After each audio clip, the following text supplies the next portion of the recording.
Hi guys, this is the Uncommon Senses podcast, and we are collaborating with RainbowBird Chirps, a podcast from the RainbowBird Student Society in Hong Kong University of Science and Technology. Woohoo! Woohoo! That advocates for diversity and inclusion. So I am not Telia. I'm following the script right now. Sure. Wait, you can take over. Sure. Hi everyone, I'm Telia from the Uncommon Senses podcast, and today I'm joined by... Hi, Vasudev, this is me. Hi, Valarie, this is me. Yes, and they're awesome subcoms from Rainbow Bird. Yeah! I am Vasudev. I am a person living in UST. Awesome. I'm a year 2 engineering student. Next week is finals. So it's a great way to do a podcast. Mm-hmm. Yeah. De-stress. Hi, I'm Valarie. I just slept for 4 hours yesterday. I'm sad, but I'm energetic. Good. That's awesome. So yeah, in this episode, we'll be discussing the topic on queerbaiting in media, from our favorite fictions and shows, movies, and to celebrities, etc. And it's also kind of linked perfectly with our previous episode on Disney villains and queer coding. So make sure to check that out if you have not yet done that. So what is queerbaiting, guys? Yeah, what is that? What is it, bro?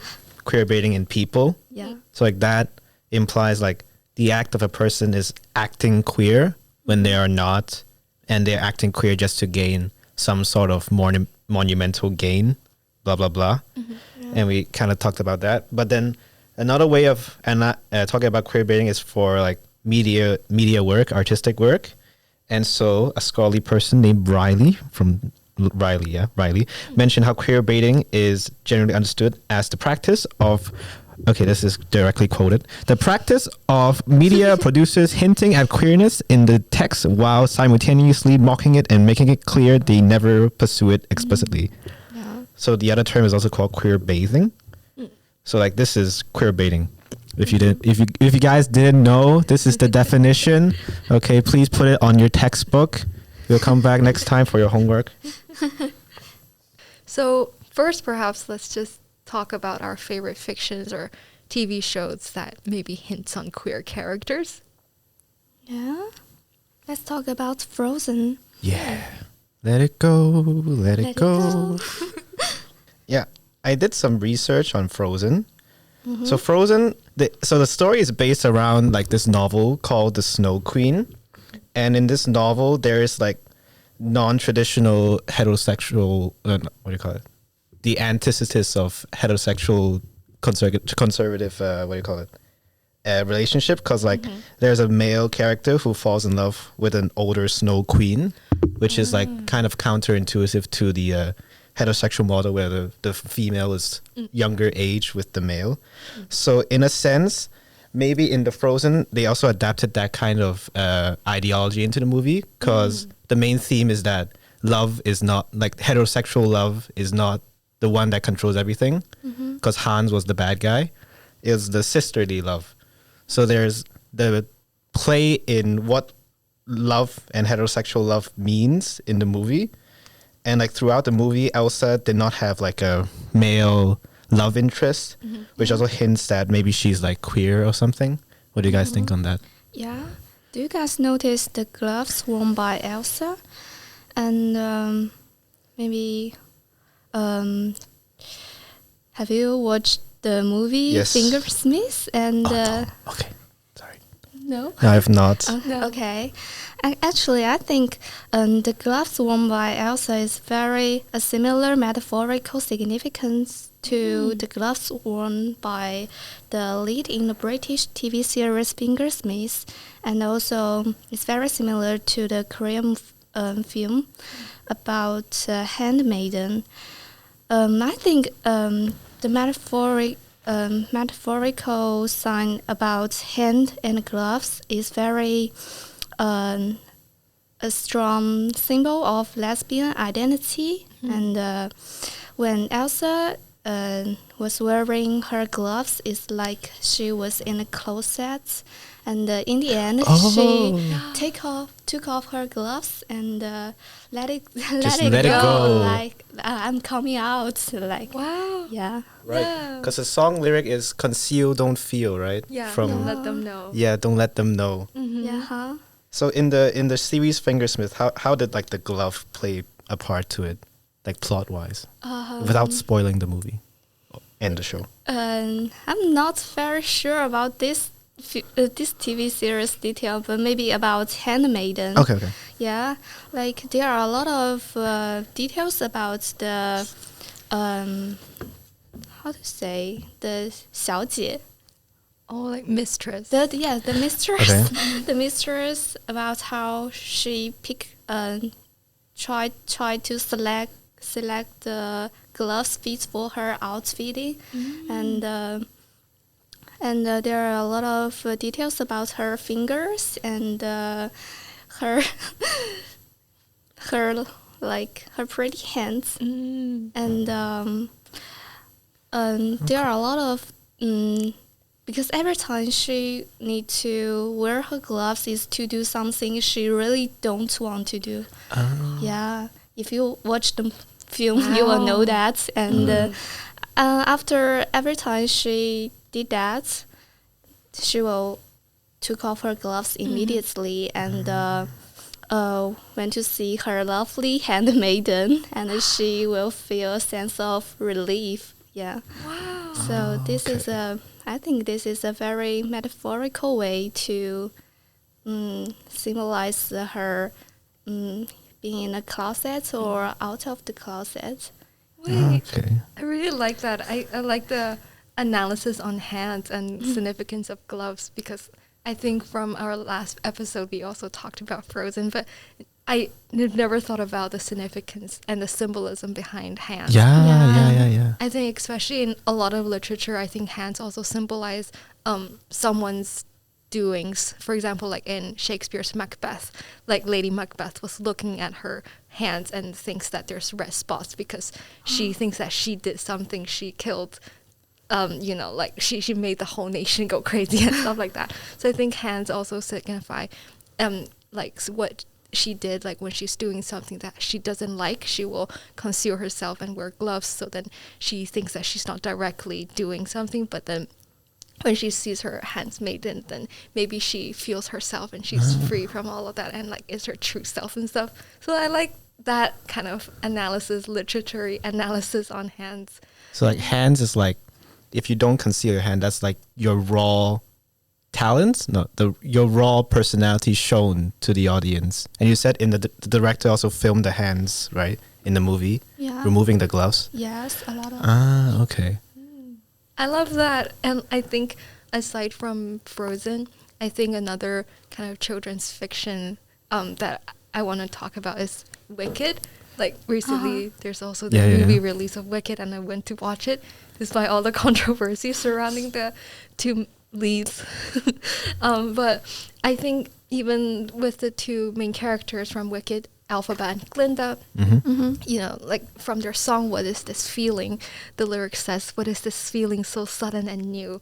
I feel the moments I laid eyes on you. My pulse is rushing, my head is reeling, my face is flushing. What is this feeling? Favorite with a flame, does it have a name?" I think when you first read the lyrics, you would think, "Oh, it's just love, honey." But turns out it's loathing. It's hate. Unadulterated loathing. But I think from that lyrics, it's kind of like very interesting to, infer something outside of their loathing feeling. It can definitely be something that someone feels when they're in love as well.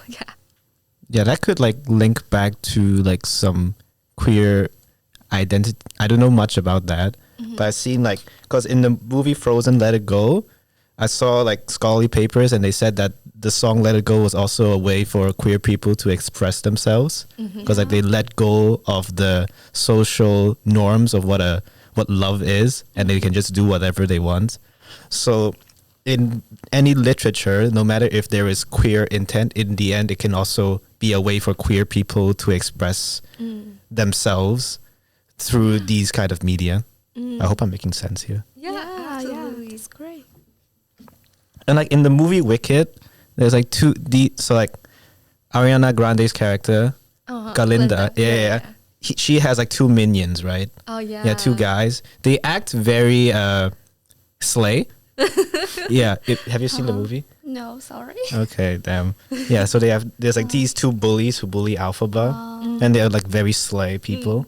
So maybe there is some sort of queer coding there, but I don't know. There's always some like queer coded sidekicks. Yeah. Characters, I feel like. Yeah. Next, let's talk about some of our favorite celebrities who have been accused of queerbaiting. So let's talk about Billie Eilish. Yeah. I can eat that girl for lunch. Yeah, I think that with Billie, I think she was accused of queerbaiting in like 2021, like before she came out in like the interview. Yeah. And then like in her song Lost Cause and the music video, and also she posted this on her Instagram with the caption "I love girls," and then people were saying that she's queer baiting and stuff like that. And then like they find videos when she was like a very young teenager, and she said, "Oh, I'm straight," and then they were like, "Oh, this is queer baiting." And also in like 2019, when Billie wrote the song "Wish You Were Gay," there's also people accusing her of queer baiting, but she said the intention of that is just depicting a playful way which she deals with rejection from a boy that she was in love with at just 14 years old. Yeah. But then because of this, she was like accused of queer baiting multiple times. Yeah. But didn't she come out as bi like a few years ago? Like a few months ago, I think. Yes, just last year. Maybe last year, December or September. Oh, November. Last year, November. Okay. Like, in the November profile in Variety, Eilish spoke about her feelings for women.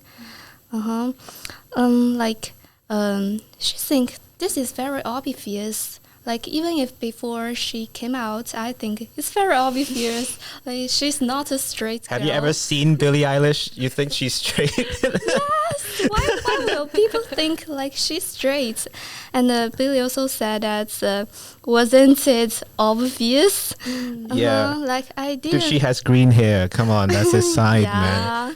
I didn't Green realize short hair. people don't know. I just when Billie said, why can't we just exist? Why we need to explain for our identity all the time? We can just exist without coming out. You can't push people to come out. Yeah. Yeah, because the idea of queer baiting is like a person is acting queer to get fame or something like that. Yeah. Which in that sense I kind of get.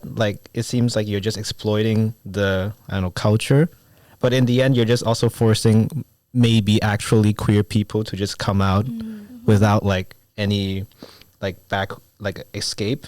Because in the show Heartstopper in Netflix, the other character who's played by Kit Connor.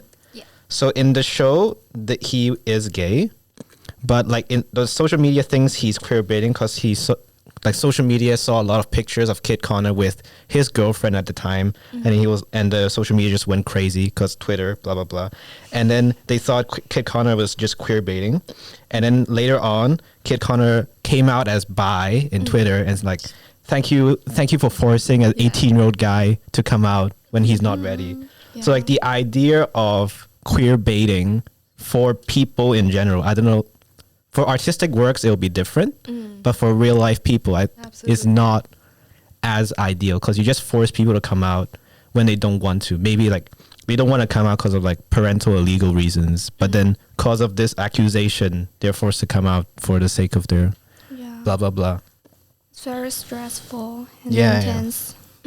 Absolutely. And I feel like I completely agree with what you said. With individuals, I don't think you can ever accuse them of queer baiting because they're individuals and no one has the right to force them or speculate. But I think with social media and like everything seems to have a digital footprint, anything you said can basically be dug out and then be held against you. For example, there's a music artist called Cavetown, and like some more invasive quote unquote fans found clips of him saying like offensive words when he was not famous yet and he was a really young teen.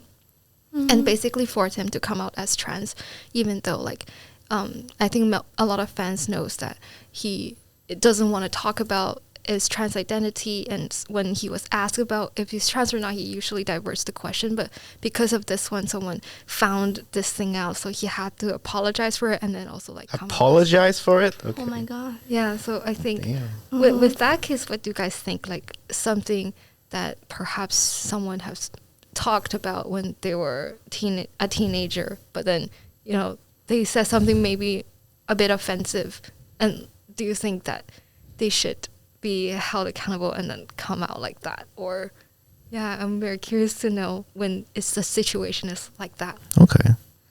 I'm not sure, but people just can't push others to come out, and when we were teenagers, we just don't know everything, and people are changing all the time. The way you before can't represent the way you as a person now. Like your question also kind of relates to cancel culture, right? Yeah, because of what you said before, you get canceled right now. But in the case of like when you're in high school, you said something offensive, dude. It's high school. Everyone is not a nice person, and like back in the day, like it would take a long while for a queer person to realize that they're queer, right? I would assume. So like maybe when they were 9, they identified as straight.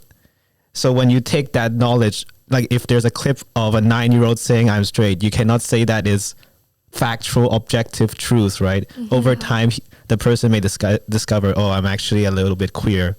I like guys with blue eyes or something, and then now he realizes that he's queer. So you cannot really take something from the past and take it as factual truth. And like in the end, your queer identity keeps like changing, because in the end we don't know much about what we are anyways, because like there's like this artist called Sam Smith, right?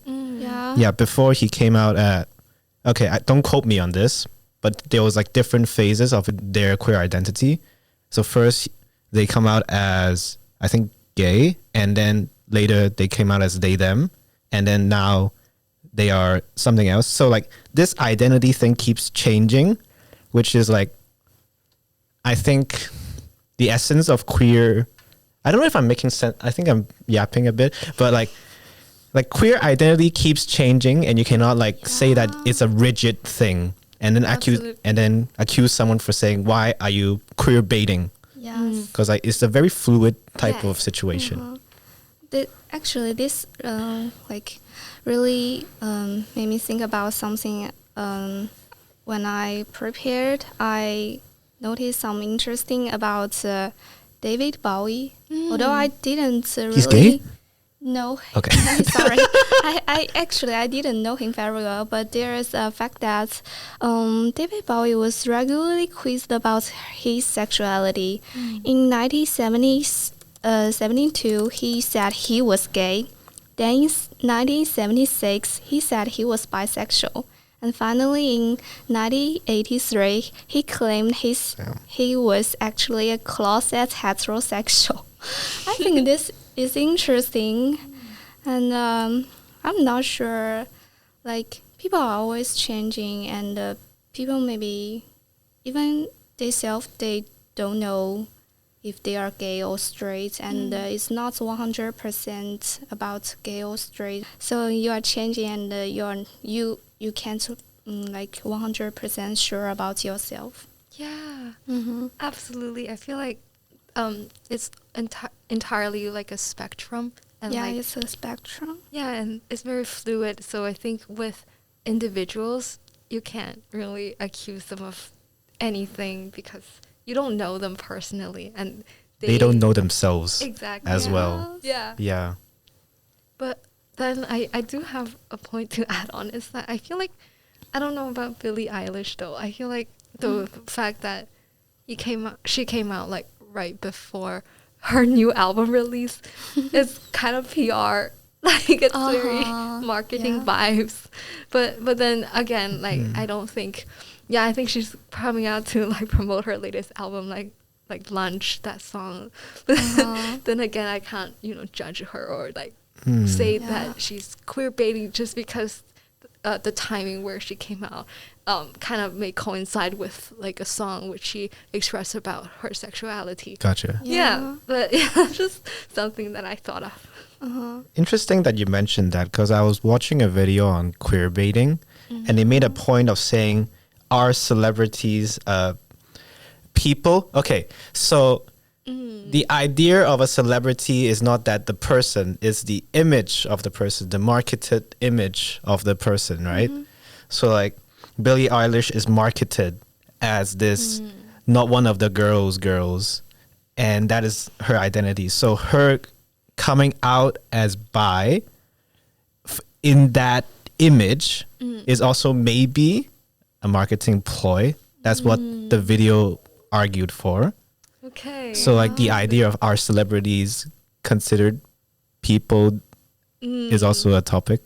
Yeah. Yeah, but in my opinion, it's not very easy for a celebrity to come out. So maybe the release of her album is a way to helping her to come out herself. Like maybe she want to come out, but it's not that easy. So she need a reason and need a chance to help her to be more like herself. So I think so. Maybe we can't accuse her of queer baiting or queer bathing. Yeah. I think Vasudev mentioned about whether it's a brand image or a personal thing. So one example I thought is Katy Perry's song in like early 2010s. Yeah, like yes, I kissed the girl and I liked it. So like an interviewer asked Lady Gaga what Lady Gaga thought about this song, and then Lady Gaga was like, yeah, I don't think she has kissed the girl with that song. Like clearly it's and Katy Perry also wrote a song, You're So Gay, with lyrics, you're so gay and you don't even like boys, which she was stereotyping feminine things with gayness. And I mean, it's quite an ignorant song, but it was like 2008. And then she also later expressed she kind of regretted writing some of the lyrics in her earlier songs. I think Katy's Teenage Dream is an awesome album, and I love Katy's 2010s era, but she's flopping hard now, and I don't like those songs. This is a Katy Perry rant, by the way. Yeah, but that's something I thought about, like her music, because it's also her stuff, but it's also her brand. So I think there's also that kind of point with a celebrity is that you can be a product, like a brand, like you can be a company, a business, but on the other hand you're also an individual. And I think she also said Katy says she's openly gender fluid and she says, I speak my truth and I paint my fantasies into these bite-sized pop songs. So yeah, that's just an interesting thing that I felt about Katy Perry, and I have to say, yeah, because like Katy Perry's brand image is like she's very expressive, right? Like her songs, Roar, Fireworks, they're all like very expressive, explosive music. Maybe in real life she's a introverted, seclusive person. We don't know. But the brand image is that she's like very expressive. Absolutely. Yeah. I think her brand is also like a good Christian girl turned naughty, because she was growing up in a very Christian. Last Friday night. Yeah. She grew up in a very Christian household. Like even devil X, she cannot say the word devil. I think her mom was like, you have to say angel X or something. Oh, I really love Fallen Katy angel. Perry.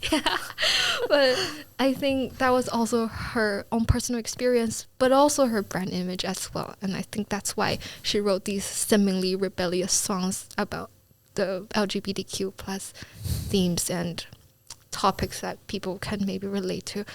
No, people can think that, oh, it's very gay of her to write a lyric like that, but then maybe it's just her brand image of her, who she is. And that's something about Katy Perry that I wanted to add. But yeah, Harry Styles is also one of the celebrities being accused of queerbaiting. Yeah, because like his like recent albums, he dressed very very slay, super right? gay. yeah, okay. Yeah, very slay, right? And then like there was like an interview with Harry Styles where like they mentioned the point of queer baiting, and he said like, I'm just figuring out my sexuality and just having fun with it, because in the end, figure out, because we just talked about how queer is like very fluid and changing. So he's just figuring things out. He thinks he's not necessarily queer baiting anyone.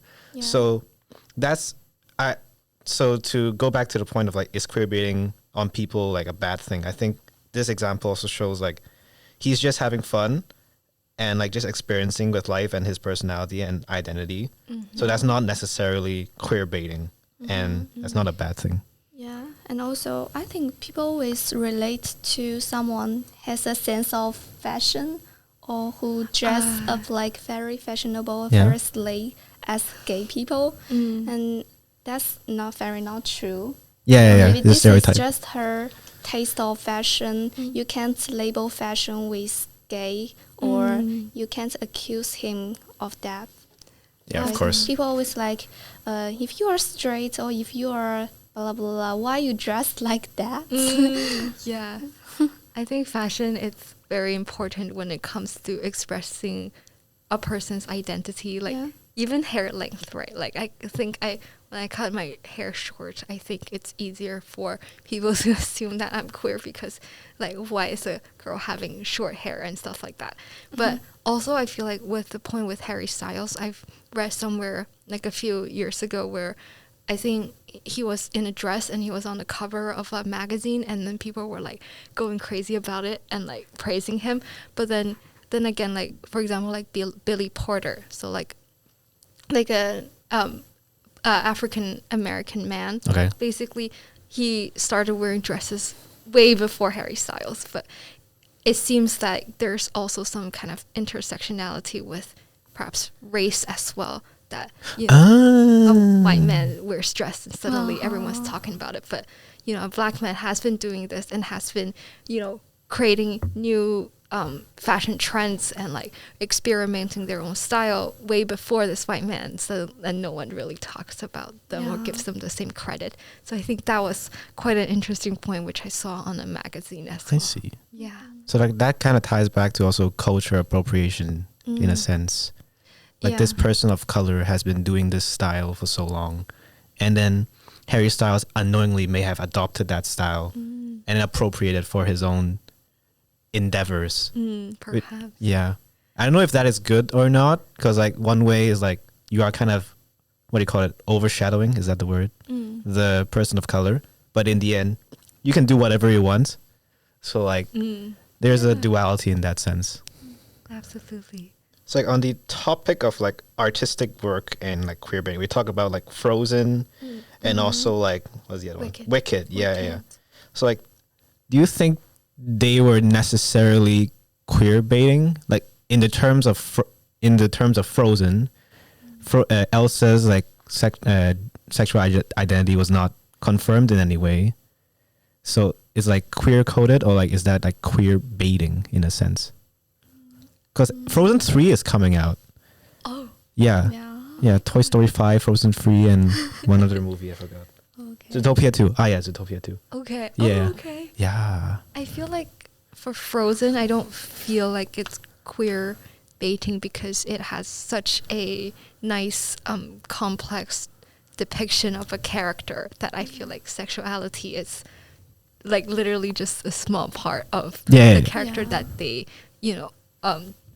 basically conveyed to the audience. And also with Wicked, I think the storyline of Elphaba and Glinda's kind of contrasting viewpoints and values to kind of one is more conforming to the society and authority, and one is going against it and finding the truth to themselves. I think that kind of theme is more prominent and is more visibly discussed. And I think the whole reason for Wicked, the musical, to exist in the first point is that the creators were interested to see why how is being wicked or being evil perceived in society, and if there's any other stories underneath the more surface level of in a children's story of like Dorothy and the Wizard of Oz, of what being evil means. And the writer tries to explore that in the Wicked musical, and I think that's more of a significant storyline, and that's something that is what they're trying to convey. But their sexuality of the characters is something that perhaps I don't think it was that important. Yeah, the main to the plot. movie. Okay. Yeah, so I don't think it's queer baiting for me. Yeah, Like they didn't explicitly made it so like Elsa is most likely queer, but not actually queer. Yeah. In that sense. Yeah. Okay. Like that's not the point of the movie. Okay, I get that point. Yeah. But if in Frozen 3, Elsa was found to be straight, how would you feel? Sad. I think it depends on the movie, like how they made the whole story work. If Okay. they just keeps on making hints about that, then I think it's queer baiting. But then if it's like they have a new adventure and they have a bigger theme that they explore, then I think it's maybe just a minor part, and I wouldn't mind that much. Yeah. Okay, got it. Because like Disney has a record of queer baiting. Because in the 2017 Beauty of the Beast remake, there is actually a gay person. Oh, is it Gaston's minion? Gaston's minion. Yeah. So Disney said that he's gay or something. But in the movie, I haven't watched the movie though. So I'm quoting from a YouTuber. In the movie, he did not like explicitly say he's gay. He just acted like stereotypically gay. So like in a sense, Disney is only saying he's gay to get the market of oh my god representation, but then like not actually do anything about it. And then there's like another example in like Onward, where I forgot the character's name. Okay, there's like a police person, and the policeman person said like, "Oh hell nah, girlfriend," something like that. And like that's also and then Disney was like, "Oh my god, we have another gay person! I'm so happy! Oh my god, gay number one!" And then like that. But like it's just 1 second of the scene, so like, there's nothing really to be proud of. So like that is also kind of like queer baiting. And then like, okay, I'm ranting now. Okay. In Avengers Endgame, there's a scene where Steve Rogers is with everybody, and then like a therapy session, and a guy says that my husband's blah blah blah blah, and that's just one scene, and then Disney was also proud of that, but like everything is just one scene, and then they like brush it off right away. So like Disney has a record of doing that kind of shtick of queer baiting. So if in the end Frozen was also like a way of queer baiting, I'm not really surprised in a sense. That was my rant, guys. That was my rant. That was good. Yeah. Yeah, that's true. I think Disney is...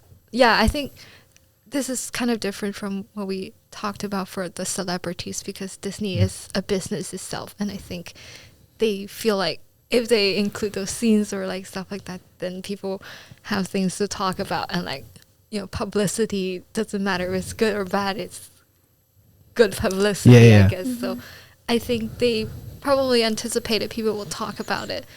And yeah, it's true. Like they just include very minor scenes, but I don't think they explored that as like a main character. Or I think a lot of the movies or something like that, they died like these queer people. They don't have a happy ending. And Bury your gays, apparently. yeah, like Yeah. I mean, I do understand that perhaps in the context or like some are more historical pieces, maybe it is true that a happily ever after for these characters are not that possible, but then I don't know, like they're just killing all of them off, or like they're just making them all be sad, and they it seems like they don't deserve a happily ever after, but then they say, oh, it's just, historically speaking, it is what it is. So I think that's, something that I see quite a lot in a lot of movies that have queer characters, like not queer baiting, just literally queer characters inside. And then they die. Yeah, or they don't have a happily ever after. They went on to, marry a guy and conform to heteronormality. Okay, yeah. So yeah, that's also something that I see. But is there any like statistics or any specific examples for this marketing? Maybe we can talk about that. Okay, let's talk about Herstory. Maybe a lot of people don't know this movie. It's just released in mainland China on November 22nd this year. And in Mandarin, it's called 好东西, which means good things. As of this December 7th, the box office has surpassed the 500 million renminbi. Let's go. With professional forecasts predicting a total box office of over 700 million. It has become one of the most successful film in recent years, focusing on women things, which is really brilliant. And the film is mainly talk about two female. One is a single mommy with a little girl, 9 years old, and another one is a young lady. They became neighbors, and they came to know each other and help each other with their lives, and they talk a lot, and they went through a lot of tough things and also some happy things, and they become a very small, they act like a small family. They helped each other. But this story, this movie is also some people, some audience ship these two women, female leads as a couple, which is very, I think this is very abnormal because this story is totally based on a heterosexual way and world, and but the audience start to ship them as a couple. And what do you think about this? When the movie is mainly based on two straight women, but it end up with they promote it as a couple, and the people ship them as a couple. You mean in the marketing they were? Oh, but then they were not actually. Yeah, they were super straight in the movie. Oh. Okay. Yeah. They know what they're doing, the marketing people. Yeah. I think in that case it's... Yeah, that's queerbaiting. Yeah. Yeah. So queerbaiting. Because I think especially the fact that it's a movie made in mainland China, and then I think it's a theme that I think people are aware of it. People in major cities are definitely aware of queer identities in the community, but it's definitely not something that it's it cannot be talked. Yes. In mainland China. Yeah. Yeah, it's not gay. It's just brotherly love for each other. It's just friendship or whatever. So I think for some people, it can seem like there is a huge step forward in Chinese movies and media that you can actually have two female lead characters being inside, and you can see them forming a bond, whether it's just friendship or what. But of course, a lot of people think it's, and I do feel like it's queerbaiting because they're not actually. Yeah, but actually the film do have a scene where two female leads are mistaken for a lesbian couple. Yeah, because the young lady, the character, she was dating a guy, and she wanted to make herself more attractive, so she used the story of another single mommy. I was a young single mommy who has a 9 years old child, and that man started to like think she is a more attractive woman to him, and so. But one day when the two female character and the young and the little girl was having a happy day in a museum, and the young lady randomly crashed into that guy. They were in the same museum, and that guy was very shocked, like they were like two beautiful women with a little child, and they acted so lovely and so like a family. And that guy was like, oh, maybe this young woman is they're like a couple, like a like a couple. Or is she a lesbian? Actually, a lesbian or bisexual? And that's like the plot. This and that's movie. the plot. So like there are some things about the queerbaiting, but this movie actually did not mention any specific words about lesbian or lesbian couple or something like that. They're just this thing make people know and recognize they are a couple, and yeah, so it's still very based on a heterosexual way, but it's it didn't make people think that way. Right. So like queer baiting in a sense is like maybe they're not doing it for the market gain, but just cause of the shitty situation that they're in. Because the film is in mainland China, and LGBT topics are a taboo there. So maybe that forced their hand to change the direction of the movie. Because like censorship for movies in China is also very strict. You cannot show blood or something, or any of the 18 plus stuff. Yeah, so like that really conceals directors from doing whatever they want, their creative freedom. So in a sense, maybe it's not queer baiting, but just that they live in a shitty situation. Because there's also another show called Xena Warrior Princess, which I did not watch. They hinted to like there was a high possibility that the two female leads are lesbians, but then because of like the environment they were in, like there will be legal troubles if they made it lesbian. So the show made it that they are just heterosexual people, which the people understood because like that was the conservative environment that they lived in. So in a sense, it's not queer baiting, but like queer forcing. New term just dropped, guys. Queer forcing. And also, I'm not sure if it is that show. Okay.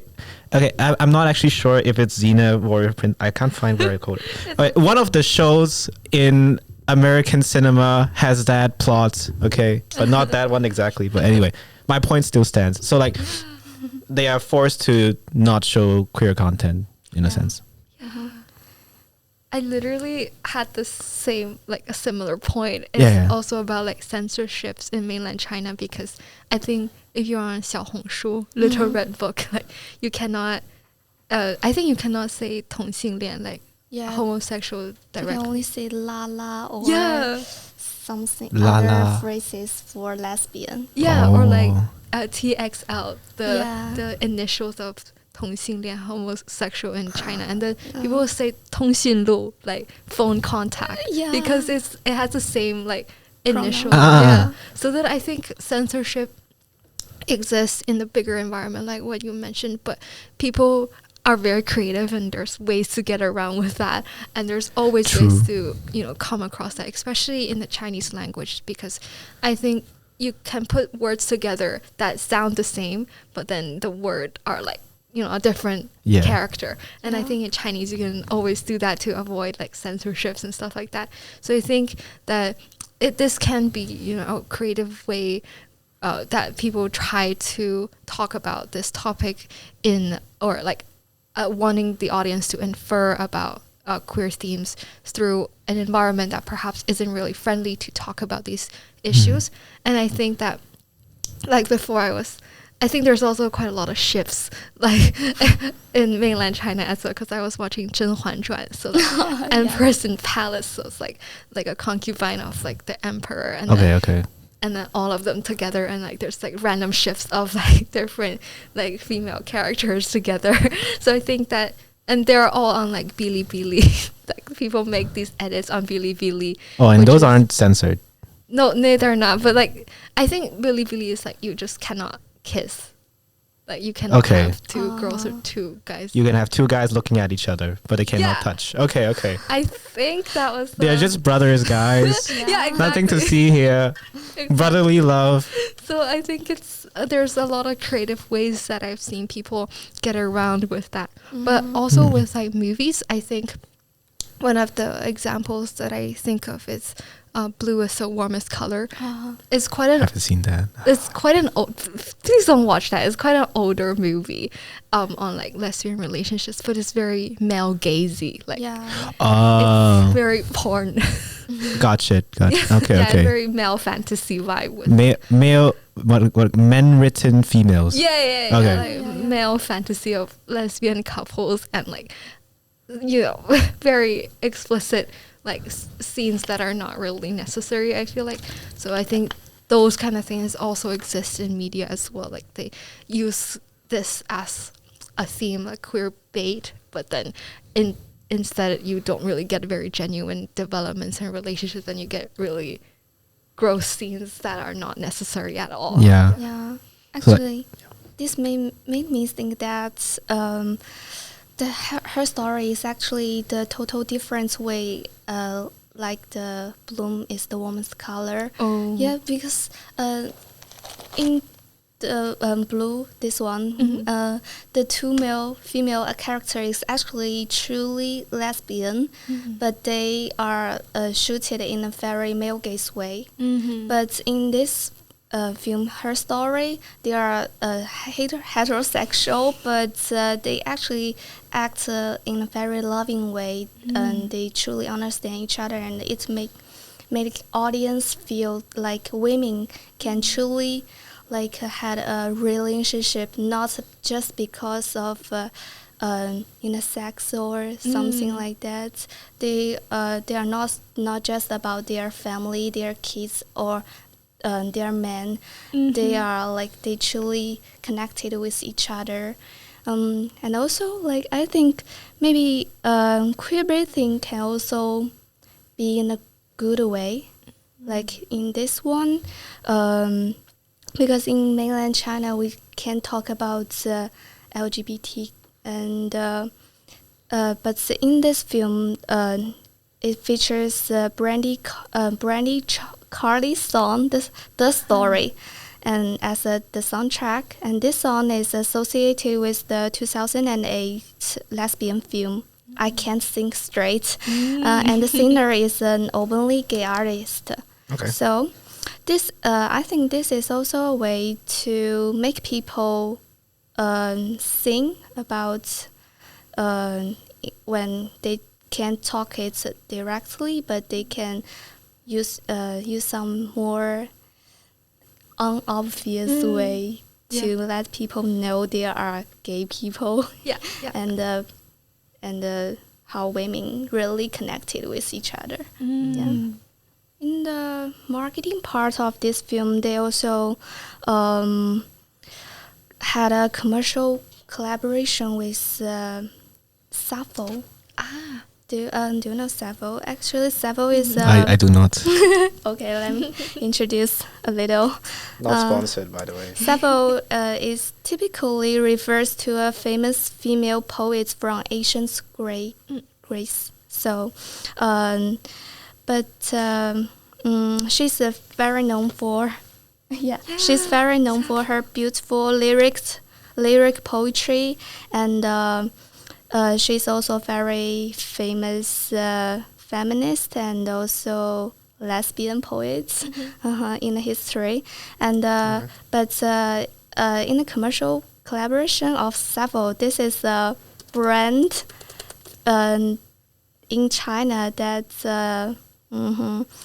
that focuses on lesbian sexual health and intimacy products. So this these products about sexual health or intimacy products very be seen by the audience and the people in China. Like I think before only some lesbian in China know about this brand. Yeah, and now maybe more straight girl knows. I'm not sure about men. And they also had a commercial collaboration with the application DL. DL is a lesbian social application in China. So maybe a lot of people didn't know that before, but now through the queerbaiting or queerbathing of this film, people know that.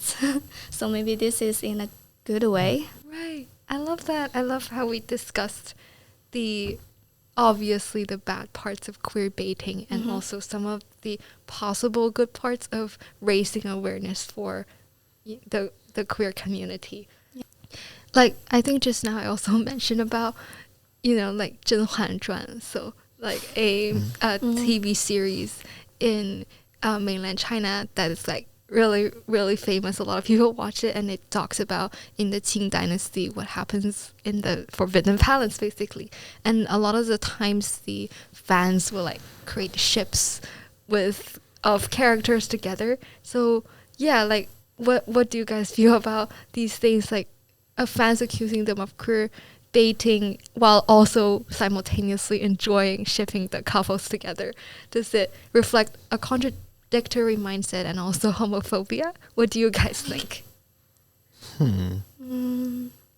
Like, I'll add on to the point of like making ships. I don't know about your concubine show. I'm so sorry. But from the perspective of like Marvel Comics, like people tend to ship straight, like same-sex characters that are straight together, rather than those that are already queer, which I find interesting. So you're most likely to see ships of Batman and Robin, both I think are straight. Yeah, Batman has Catgirl, and Robin has who? One of the so they'll ship both of them together, but you won't see explicit ships between queer characters like often, which is quite interesting. So like maybe in your concubine show, most of the ships, those persons are actually straight in the show, but then they ship them together. And also you mentioned like the irony in the situation where they ship, but then they also say queer baiting. So like we can also analyze if the ship is for the male gaze / female gaze, because like a lot of boy love or girl love, whatever you call it, mangas have a wide, like for a boy love comic, they have a large female demographic. So like those comics are made for the female gaze. And like similarly for the girl love side is mostly the demographic is men and the men gaze. So they're not, the point of doing these ships is not to like express queerness or something, but to like fulfill the male or female lustrous gaze.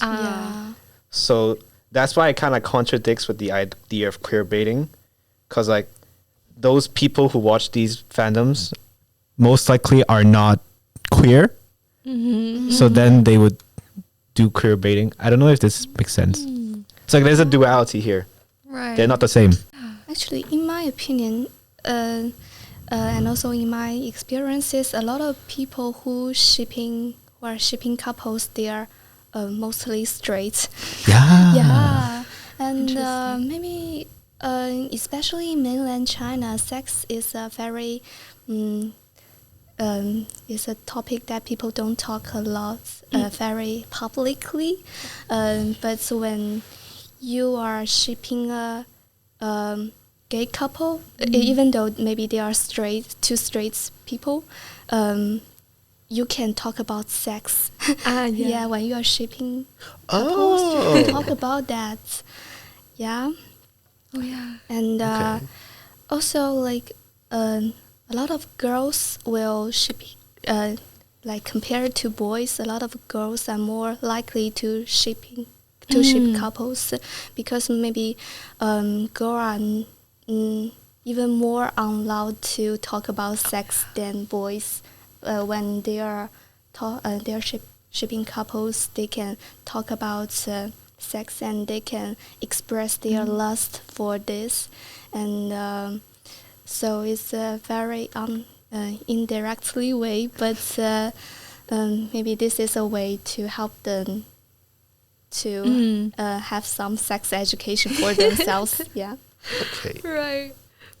But then, I mean, I do get it. Like, I think that a lot of, I don't know, like erotica or like smut, a lot of women read them, but like, for example, more visual stuff like porn, a lot of men consume them. So I think it's ways which people, like, I mean, it's a normal part of like a person and like desire and stuff, but I feel like these are just different ways which I feel like in general women and men fulfill their desires, and it's also kind of sad, right? Like sex education used to be done through like and fanfic erotica. That like, is sad. Porn. That is very sad. Yeah, I think that it's like people have discussed like there's such a lack of sex ed that people just. Where did I learn sex education? Oh, from Batman and Robin. Oh my god. That's in the real. Yeah. Yeah, like it's just kind of weird, and it's kind of sad, right? Like people, I definitely have seen people or like boys say that where they learned sex is through watching porn and stuff like that. That's so sad. And I think that's kind of a sad reality. I don't know why from Queerbaiting we talk about sex ed, but I think it's an important topic to discuss about. Yeah. And also, I think when people are shipping couples, like there are also some heterosexual stereotypes in that. Like if they are shipping a lesbian couple, one of the girl need to be more like a man, and one of the girl is more feminine. Yeah. And also that is very true for gay couples. Like one of the men is like very typical strong man, and another is actually act more gently and more feminine in that way. So when people shipping gay couples, like mostly they are straight people maybe, and they shipping them in a straight people way, not in the very real gay people way. Wait, that's an awesome point. That it made me think about like a video essay that I recently watched on by ContraPoint, which is a YouTuber, and like she does a lot of things that discuss about philosophy and also like social issues and stuff. And like she did an episode on Twilight, and then she talked about whether like S&M or like top and bottoming are these also very heteronormative, and why does queer people feel like they have to pick and choose a side or even conform to that, and why are all relationships having this undertone of sexuality? No, heterosexuality. So I think that was a very interesting perspective that I never thought about, that even as a queer person, people can categorize themselves and like describe themselves as, oh, I'm a top or a bottom or a verse or whatever, and fit themselves into the boxes. And I think that's just, is that heterosexual, or is that just innately human behavior and like innately human desire? I don't know. But that was a great video essay by ContraPoint on Twilight, the fiction Twilight. So I think people can check that out, and maybe I will look back into that video and see if there's any more interesting points, because that's roughly what I remembered. Yeah. So I guess that's it for our episode today. Thank you all for listening to our discussion on queerbaiting, where we discuss about different celebrities different media and also the criticisms of queerbaiting. And fandoms. Oh yeah, and fandoms as well. Oh yeah. And I hope you all enjoyed this episode. And thank you. We'll see you next time. Be sure to like, comment, and subscribe. Tell us what topic to do. Yeah, tell us what topic to do next. Tell us that we are awesome. Yeah. Everyone give claps to Telia. Wow. No, good claps to myself, Valarie and Vasudev. Also give claps to Valarie. And good claps to Mark. Thank you, Mark. For helping us with this awesome equipment. This is so cool, guys. Yeah. Dun dun dun. Woo. That was so fun. Thank you. Thank you. I like how we talked about porn at the end.